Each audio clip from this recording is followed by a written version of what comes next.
ശ്രീനാഥ് ഭാസി നായകനായി എത്തുന്ന പൊങ്കാല ഒക്ടോബർ 31-ന് തിയേറ്ററുകളിൽ. ചിത്രത്തിന്റെ ടീസർ സോഷ്യൽ മീഡിയയിൽ തരംഗമായതിനു ശേഷമാണ് ഉടനടി റിലീസ് ഡേറ്റ് കൂടി അണിയറ പ്രവർത്തകർ പ്രഖ്യാപിച്ചത്. ആക്ഷനേറെ പ്രാധാന്യം കൊടുക്കുന്ന പൊങ്കാല ശ്രീനാഥ് ഭാസിയുടെ മഞ്ഞുമ്മൽ ബോയ്സ് എന്ന ഹിറ്റ് ചിത്രത്തിന് ശേഷം ഒരു നടന്ന സംഭവത്തെ ആസ്പദമാക്കി ഒരുങ്ങുന്ന ചിത്രം കൂടിയാണ്. യാമി സോന, ബാബുരാജ്, സുധീർ കരമന, സമ്പത്ത്, രേണു സുന്ദർ എന്നിവരാണ് മറ്റ് പ്രധാന താരങ്ങൾ.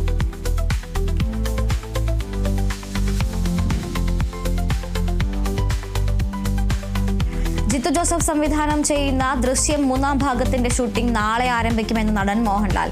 അവാർഡ് ജേതാവായതിനു ശേഷം നടത്തിയ വാർത്താ സമ്മേളനത്തിലായിരുന്നു മോഹൻലാലിന്റെ പ്രതികരണം. ആരാധകർ കാത്തിരുന്ന സിനിമയാണ് ദൃശ്യത്തിന്റെ 3-ാം ഭാഗം. നാളെ ഞങ്ങൾ ദൃശ്യം 3 തുടങ്ങുന്ന ദിവസമായിരുന്നു. നാളെ ഞങ്ങൾ രാവിലെ തുടങ്ങും.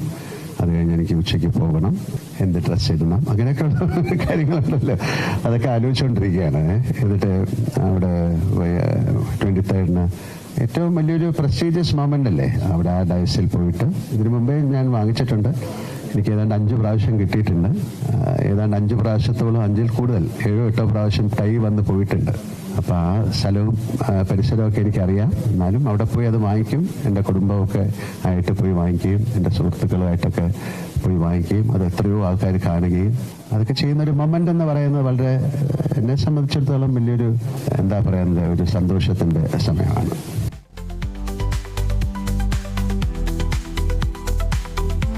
അജിത് കുമാർ നായകനായ തമിഴ് ചിത്രം ഗുഡ് ബാഡ് അഗ്ലി നെറ്റ്ഫ്ലിക്സിൽ തിരിച്ചെത്തി. ഇളയരാജയുടെ ഗാനങ്ങൾ ഒഴിവാക്കിയ പതിപ്പാണ് നെറ്റ്ഫ്ലിക്സിൽ ലഭ്യമാകുന്നത്. അനുവാദമില്ലാതെ ഗാനങ്ങൾ ഉപയോഗിച്ചതിന് ഗുഡ് ബാഡ് അഗ്ലിയുടെ നിർമ്മാതാക്കൾക്കെതിരെ ഇളയരാജ കോടതിയെ സമീപിച്ചിരുന്നു. തുടർന്നാണ് കോടതി ചിത്രം നെറ്റ്ഫ്ലിക്സിൽ നിന്ന് പിൻവലിക്കാൻ ഉത്തരവിട്ടത്. ഏപ്രിൽ 10-നായിരുന്നു ഗുഡ് ബാഡ് അഗ്ലിയുടെ റിലീസ്.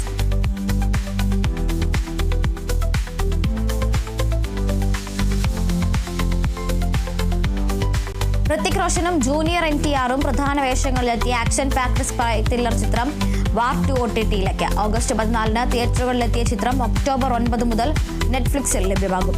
ചിത്രത്തിന്റെ ഹിന്ദി പതിപ്പ് ആദ്യ ദിവസം തന്നെ 29 കോടി രൂപ നേടിയിരുന്നു.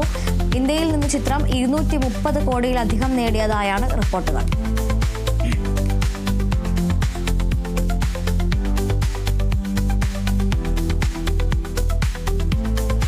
KS ഹരിഹരൻ സംവിധാനം ചെയ്യുന്ന ചിത്രം ദി സൈലന്റ് വിറ്റ്നസിന്റെ ഫസ്റ്റ് ലുക്ക് പോസ്റ്റർ പുറത്ത്.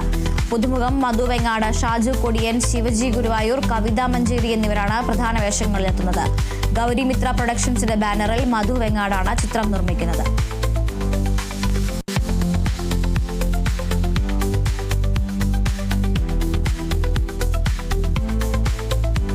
ആഗോളതലത്തിൽ ഏറ്റവും കൂടുതൽ കളക്ഷൻ നേടുന്ന മലയാള ചിത്രമായി ലോക ചാപ്റ്റർ 1 ചന്ദ്ര. കല്യാണി പ്രിയദർശൻ കേന്ദ്ര കഥാപാത്രമായി എത്തിയ ചിത്രം ഇതുവരെ നേടിയത് 265 കോടിയാണ്. ചിത്രത്തിന്റെ നിർമ്മാതാക്കളായ വേഫറർ ഫിലിംസ് ആണ് വിവരം ഔദ്യോഗികമായി സമൂഹ മാധ്യമങ്ങളിലൂടെ പങ്കുവച്ചിരിക്കുന്നത്. ഇന്ത്യൻ സിനിമയിലെ ഒരു ഫീമെയിൽ സെൻട്രിക് ചിത്രം നേടുന്ന ഏറ്റവും വലിയ കളക്ഷൻ റെക്കോർഡാണിത്. ഡൊമിനിക് അരുൺ സംവിധാനം ചെയ്ത ചിത്രം 24 ദിവസം കൊണ്ടാണ് ഈ നേട്ടം സ്വന്തമാക്കിയിരിക്കുന്നത്.